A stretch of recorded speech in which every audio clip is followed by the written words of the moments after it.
First of all, just appreciative of the opportunity. You know, we're at one of the best schools in the country. The Ohio State University. So, the opportunity to work with Coach Day, the staff, the tradition, and just the type of players that we have here, and what we're capable of doing and competing and winning the national championship year in and year out. I mean, for me and my family, we're just blessed and fortunate and excited about the opportunity. And you get a job and you hit the ground running. And so for me, I'm just excited about the opportunity and to do some special things here. From Cincinnati was Luke.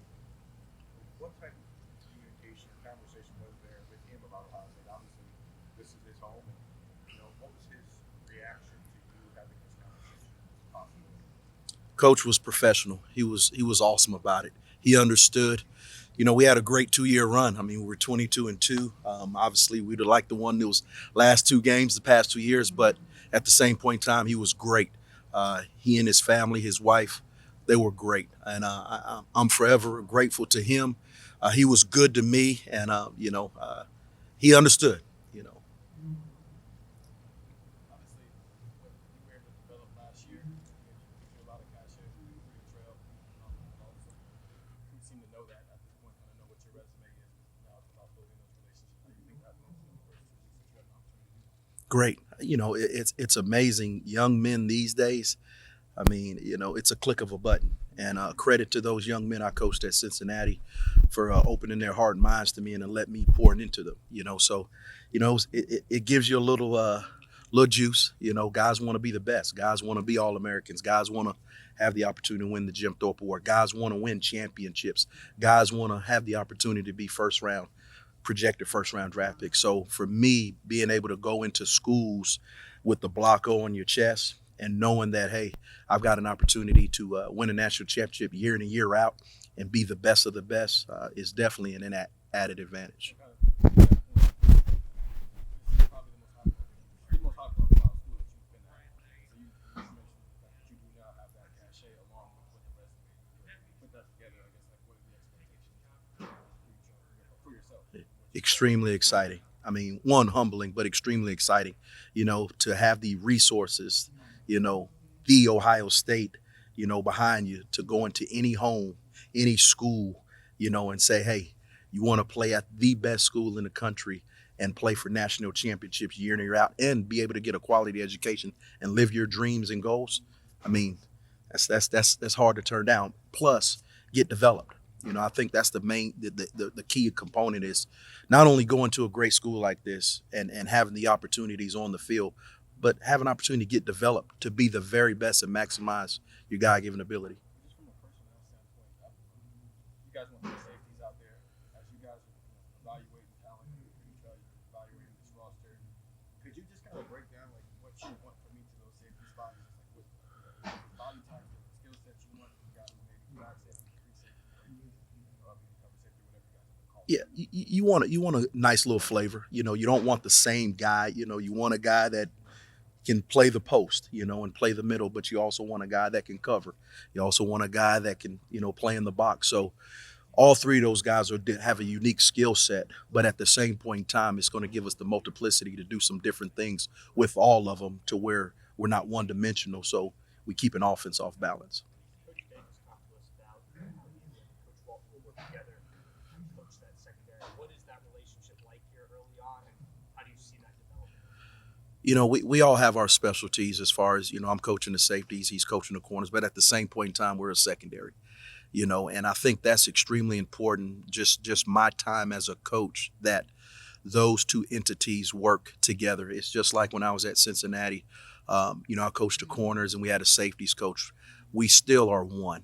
And the cool thing about me and Tim is, a couple years ago, we did a professional development seminar in Miami. And so this is not my first time, working with him. And we hit it off and had great chemistry. So fast forward to now, we're working together side by side. And so it's not a corners, it's safeties. Yeah, we have our position, but at the end of the day, we are a secondary and we are defensive backs. And I'm just excited to pull from him and, vice versa. Coach Day mentioned a fresh start for the defense. Also, that some guys will have a clean slate. I assume you look back at film from last year, maybe before, but how much do you do that versus kind of giving guys a chance to show you what they can do once you get out of practice? Well, you're always intrigued to kind of see how guys move within a game. You try to formulate some type of, picture, before you actually get a chance to work with them hand in hand and on the field and in drills and in the offseason. So for me, it's just more so, let me see what they look like, let me see how they're moving against different opponents. Let me see, when they have an opportunity to make a play, how does that look? Just to give a pin. But they do have a clean slate from a standpoint. There is no, this guy's doing this guy's doing that. And that's the exciting thing. Perry, as far as having two secondary coaches, they haven't always had that here. Sometimes it's been one secondary coach. You've been in a situation before where there's a corners coach and a safeties coach. Is there an advantage to having that sort of setup where you have two guys working in the secondary? I think definitely. There's some different nuances at corner that has nothing to do with the safety, and vice versa. There's some different nuances at safety that have nothing to do with a corner. So I think the biggest thing is, being able to specialize in certain areas within the defense. You do need two DB coaches, to be able to do that and maximize the time that it takes to master those different skill sets. Coaches don't like taking credit for the players' success that they coach, but with Sauce and with Kobe, obviously helped you show what you could do as a developer to get here. What does that mean to you to know that not only their hard work was proven by being All-Americans or being the floor players, but also your hard work in developing them was shown enough to get this job in Ohio State? First and foremost, it's a player's game, and so I give those guys the ultimate credit. One of the things for me is when a young man opens his mind and opens his heart and allows me to pour into him, and that's what those two young men did. And my whole deal was, basically, what do you want to accomplish team-wise first and then individually? And those were goals they wanted to do. And so for me as their coach, just being able to get in the lab and create the very best opportunities for them and then them go out there and execute it, that's joy to me, and that's why I do this, and obviously I'm fortunate enough to where Coach Day, want to be a part of this. And I'm thrilled to be here. I'm excited for the opportunity. And, but I'm thankful for those young men because without them, really, really opening their heart and minds to me, we wouldn't have been able to accomplish what we did. I know it's really early and it's probably even too early to be able to tell, but do you see that kind of openness from these guys on this roster to learn from you and to see what you have to say? It's not easy. It seems like they've gone through new secondary coaches every year. Right. So for another one to come in and be able to mold them, what do you see out of those guys so far? Right. Well, they initially do their homework to kind of see what type of coach is coming in as far as from a success standpoint. So I get that. But, the thing for me that's made my transition easier as far as different jobs and even coming in here is, I'm going to give him my everything. I'm going to pour my heart. There is no motives. There is no agendas. I'm going to love them. I'm going to tell them I love them. I'm going to be right there in the foxhole with them. And, I'm looking to take this journey with them.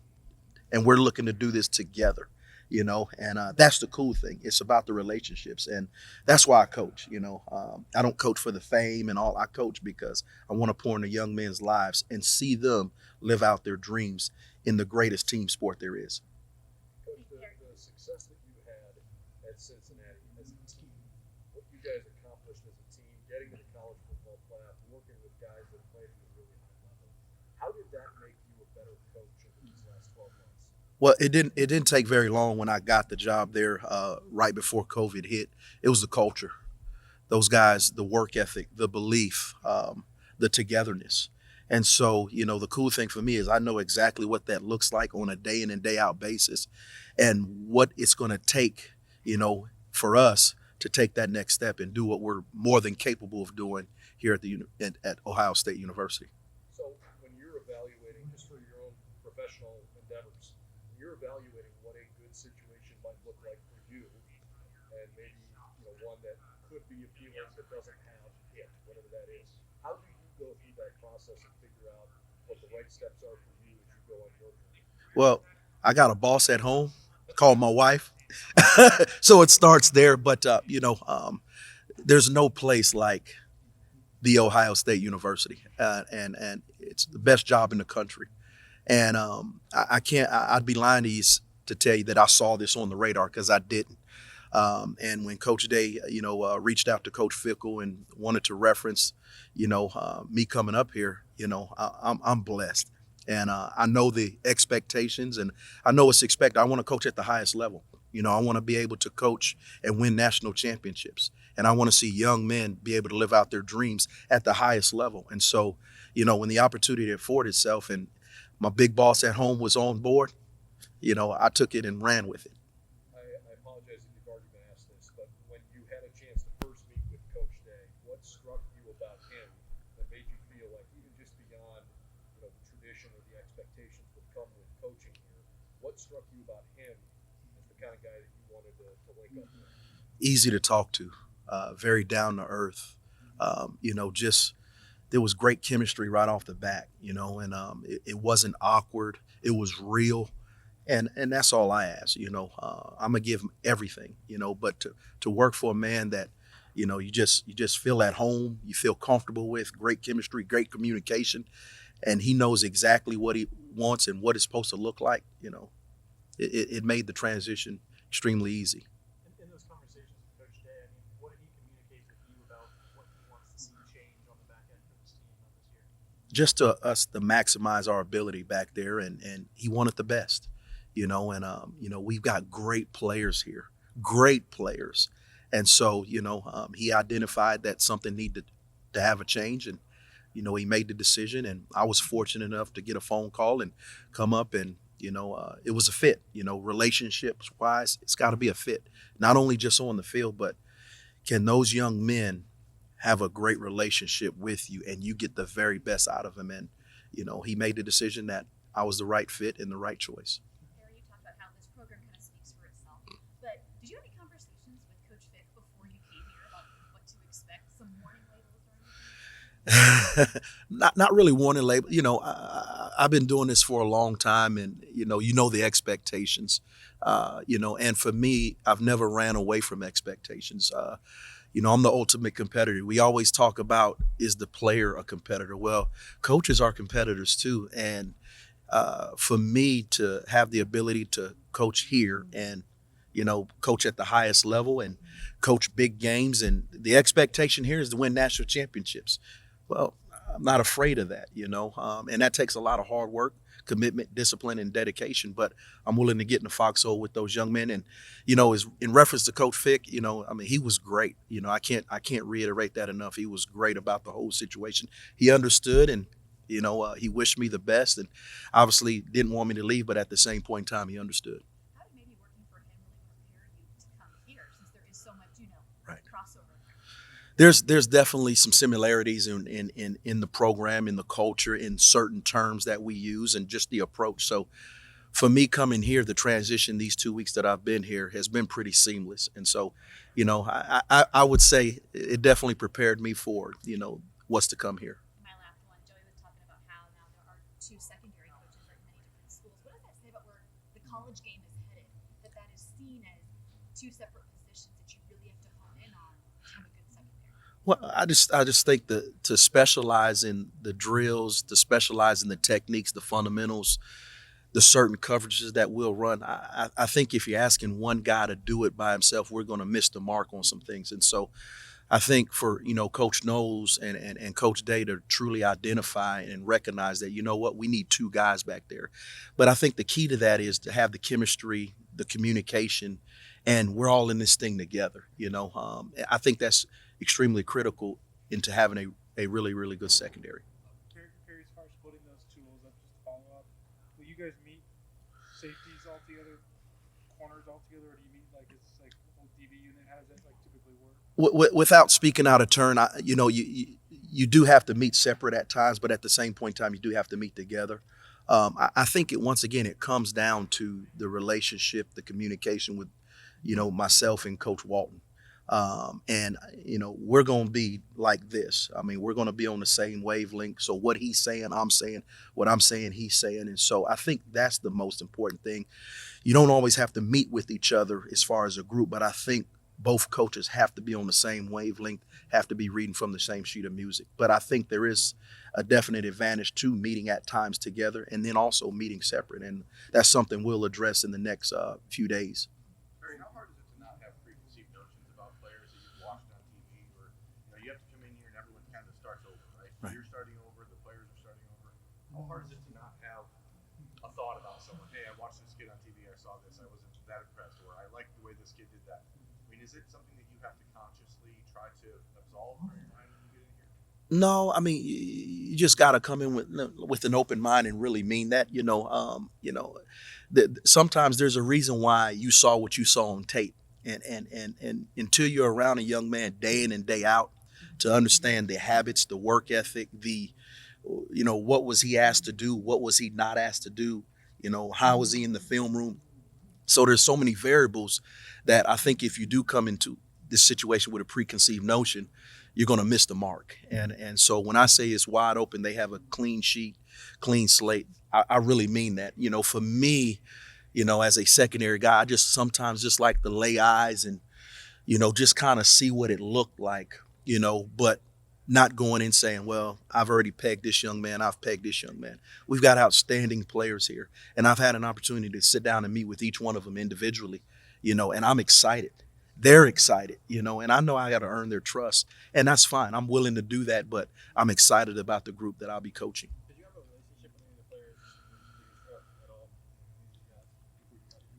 all? Jalen, Johnson, he's from Cincinnati. So he came on campus a few times when I was at Cincinnati. A cool thing is me and Jackson's dad played together in college, and so it's a small world. I knew Jair Brown, coming out of Lakota West. So that quote, that old adage, it's a small world. I think that's very true. So yeah, I had an idea about certain guys.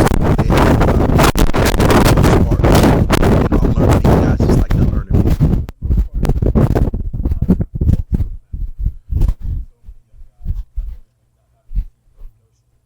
what you had an opportunity to see on film, what you like about, what you maybe didn't like about what you saw from some of these guys who are all running Right. Right. I think once again, we got great players here.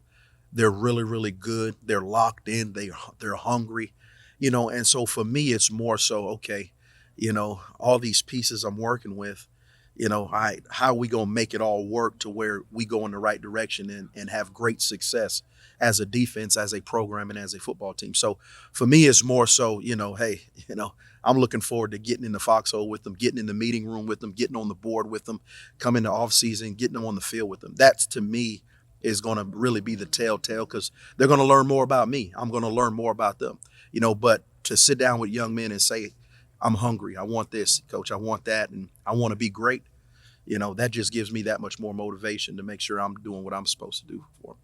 What's the experience or emotion or any of that first day you go in for that first meeting room with that coach, going through the roster today and all that? I know you've been recruiting for the last Right. couple of weeks, but I understand it's kind of the first time together for that whole group. What is it like as a new part of that? Great flow. First and foremost, great flow. We've been in constant communication with each other. I think the thing, when you have a one-on-one with a young man, you're able to look him eyeball to eyeball. Before I went on the road, I was able to do that and just let him know, hey, I'm your new coach. You need anything, call me, text me. I was reaching out to them, just to check on them from time to time on the road, making sure, hey, everything's good at home. And then to be able to come back and see them in the weight room this morning and kind of circle back around and see them and say, hey, man, how you feeling? How's the 2 weeks been going? What are the things we need to start addressing right away?